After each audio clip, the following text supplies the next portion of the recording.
Guys, may bagong loan app. At na-approve ako, 2,000 pesos. Not bad, di ba? So, binayaran ko siya kaagad kasi na-curious ako kung magkano yung kanyang next na offer. Yung next niyang offer is 6,000 pesos. Yung pangalan ng loan app ay si Loan Wallet. But wait, bago kayo mag-download nito, panoorin nyo muna yung video na to kasi meron akong mga revelations, guys. Mas mabuti nang may alam kayo or may heads up kayo. Saka na kayo mag-decide kung susubukan nyo to o hindi.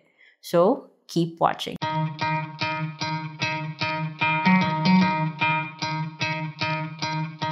Hello everybody! Welcome back to my channel. It's Ate Red here, the original Utang Queen. Siyempre, kung hindi pa kayo subscribe sa channel na to, kung bago pa kayo, subscribe kayo sa channel na to dahil ako po ay nagre-review. 100% reviews lang po ng mga online loan platforms. Walang marketing, walang links. Nagbibigay lang po ako ng heads up para kayo ay mas prepared. Every time na may na-encounter kayo mga online loan platform, at least may idea kayo kung okay ba to o hindi. So, yung loan app na to, nakita ko kasi yung ads niya sa Facebook. Pero, story time muna guys. Naalala nyo yung si Loan Ease. Kaka-vlog ko lang nun. Yung na-approve ako ng 2,000 din. Tapos, 5,000. Tapos, yung next yung offer was 9. Pero, whoops, wait. Stop na. Ayoko na. Ang dami sa inyong nagtatanong na parang nawala ata tong si Loan Ease. And ngayon, parang nagbabalik siya guys. Ate, di ba, nung si Loan Ease, pero yung lumalabas si Top Peso. Kaya na-approve ako kaagad dito kay Loan Wallet, guys. Dahil it looks like tong si Loan Ease bumalik at ngayon si Loan Wallet na.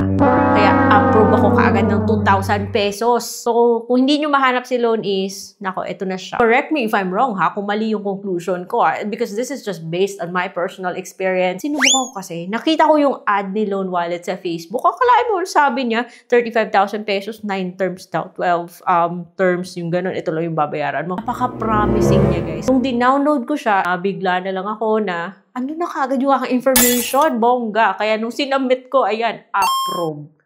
So, hindi po totoo pala yung mga delete sa mga loan app na to. At parang hindi siya nagpapadelete guys, kahit nabayad ka na. Approve ako at ito po yung proof na natanggap ko siya sa GrabPay ko. Hindi reject, hindi yung offer lang.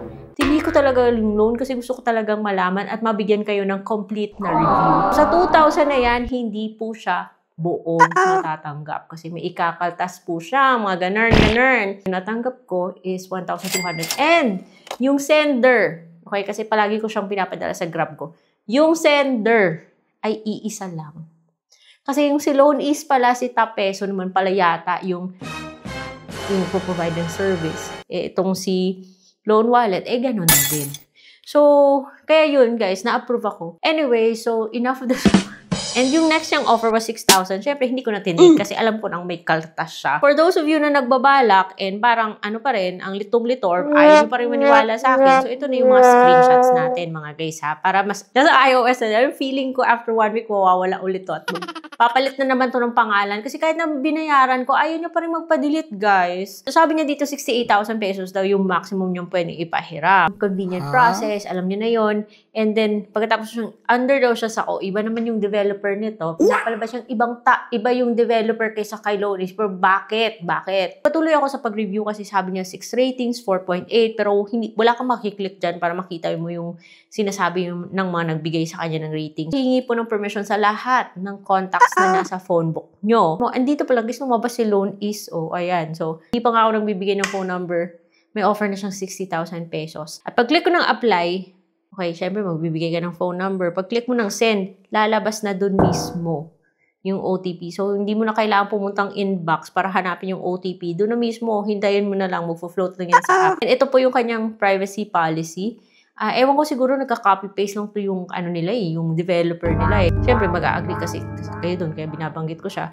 Tapos kung mag-login, ayan, may lumabas na 9,000 sa taas na offer ni Top Peso. Pero pag-click ko ng apply, naging 2,000 yung offer. And then yun, may mga checkmark na yung authentication, personal information, job information, and contact information dahil dati ko na pala itong na-submit. At walang delete. Hindi na ako naniniwala sa delete nito. Tinignan ko pa, andun pa rin yung ID ko. Nakakatakot, diba?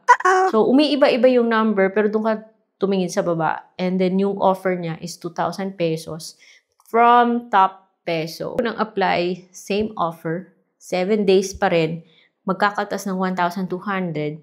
And then, kinlik ko yung next.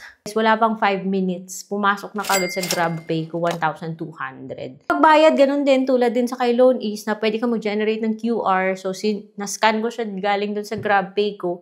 Kagad yun natanggap yung payment ko. At least mas secure yung QR kasi pasok agad sa company yung babayaran mo. Tanggap niya yung 2,000 kong bayad at lumabas yung next niyang offer. Siyempre, hindi ko na tinake. Unfortunately, hindi rin ako makakapagpapadelete kasi ito yung sinasabi niya. Meron daw pending order. Wala pa naman akong kinlik na apply, kakabayad ko lang nga eh. Hindi ko nga tinake yung 5,000. Loanease na Loanease talaga siya or siguro si Top Peso nga talaga. Yung si Top Peso yung may pakana nito.